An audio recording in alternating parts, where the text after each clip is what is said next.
Cheese எதுவுமே இல்லாம வீட்லயே கிரீமியான ஒயிட் சாஸ் பாஸ்தா செய்யலாம். It's Tuesday evening.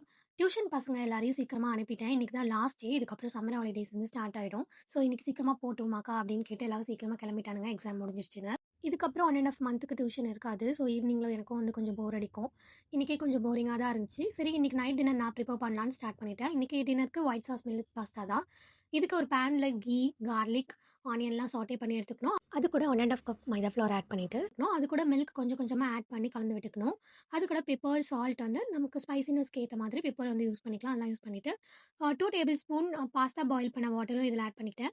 Next millet pasta boil பண்ண மில்லட் பாஸ்தா ஆட் பண்ணிவிட்டு கொஞ்சம் கிண்டி விட்டுக்கணும். அவ்வளோதான், நம்ம க்ரீமியான பாஸ்தா வந்து ரெடி. சூடாக சர்வ் பண்ணால் சூப்பராக இருக்கும். இதுக்கு சைட் டிஷ் எதுவும் பெருசாக தேவைப்படாது. அப்படியே சாப்பிட்டாலே நல்லாயிருக்கும். நீங்களும் ட்ரை பண்ணி பாருங்கள். க்ரீம் சீஸ் எதுவுமே தேவையில்ல.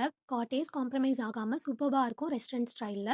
ஸோ நீங்களும் இதை ட்ரை பண்ணிவிட்டு எப்படி இருந்துச்சுன்னு கமெண்ட்டில் சொல்லுங்கள். மறக்காமல் சரஸ்குடல் சேனலை சப்ஸ்கிரைப் பண்ணுங்கள்.